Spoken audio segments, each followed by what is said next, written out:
Dealing नहीं करता, वो अभी बेचने का कोशिश कर रहा है कोई प्राइवेट सेक्टर को। ऐसा ही चल रहा है, इसलिए बंद हो गया है कि वो प्राइवेट को दे रहा है। কংসাবতীর জল ছেড়েছে মমতা ব্যানার্জি।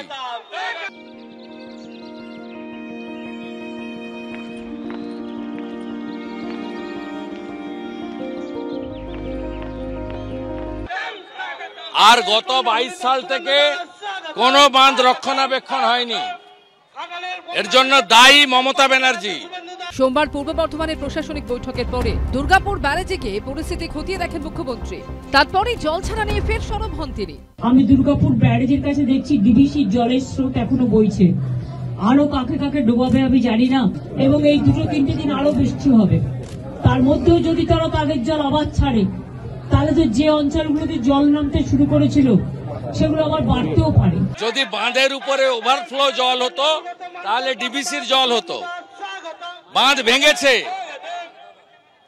পুরসুড়াতে 4 জায়গায়, খানাকুলে 7 জায়গায়, উদয়নারায়ণপুরের 5 জায়গায়, আমতার 3 জায়গায়, পাঁশকুড়ার 6 জায়গায়, ঘাটালের 15-এর বেশি জায়গায় বাঁধ ভেঙেছে। ইতিমধ্যে ডিভিসি ইস্যুতে চাপানুতোর নজিরবিহীন পর্যায়ে পৌঁছেছে।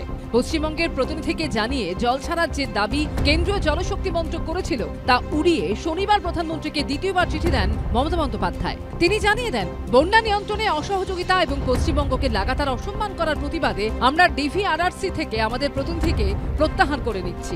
আর এরপরই ডিভিসির চেয়ারম্যানকে পদত্যাগপত্র পাঠিয়ে দেন রাজ্যের বিদ্যুৎ সচিব শান্তনু বসু। অন্যদিকে ডিভিআরআরসি থেকে পদত্যাগ করেন রাজ্যের সেচ ও জলপথ দপ্তরের মুখ্য ইঞ্জিনিয়ার। ডিভিসি নিয়ে আমরা বলেছিলাম আমরা আমাদের শেয়ার উইথড্র করছি, আমি প্রধানমন্ত্রীকে চিঠি লিখেছি। 2 হচ্ছে আমাদের 2জন মেম্বার ছিল, কিন্তু তাদের কোনো কিছু জানানো হতো না। পাওয়ার ডিপার্টমেন্টের সেক্রেটারি শান্তনু বোস ছিলেন, তিনি রিজাইন করে দিয়েছেন as a director from DVC. আর 2 হচ্ছে একজন ইঞ্জিনিয়ার ছিলেন আমাদের ইরিগেশন ডিপার্টমেন্ট থেকে, তিনিও রিজাইন করে দিয়েছেন। কারণ এটা বারবার বলে যখন কাজ হয় না, তখন কাজের মধ্যে দিয়ে কাজ খুঁজে বাংলাকে বাঁচাতে হয়। বাংলার এই বঞ্চনা আমরা মানব না, আমরা মানব না, এর মানব না।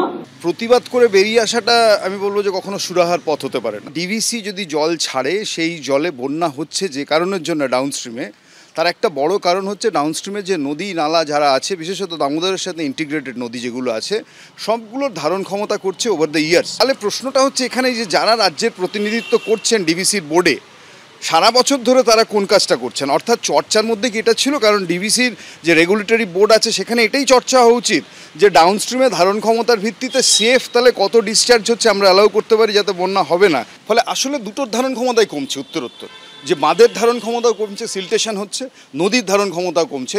অথচ সরকার, নাইদার কেন্দ্রের সরকার অথবা রাজ্যের সরকার, তারা এই ধারণ ক্ষমতাটাকে উন্নত করা, বাড়ানোর কোনো প্রয়াস নিচ্ছে না। সোমবার পূর্ব বর্ধমানের প্রশাসনিক বৈঠকে সরকারি আধিকারিকদের আরো বেশি করে মানুষের পাশে দাঁড়ানোর নির্দেশ দেন মুখ্যমন্ত্রী। আশাবুল হোসেন ও শিবাশিস মৌলিকের রিপোর্ট, এবিপি আনন্দ।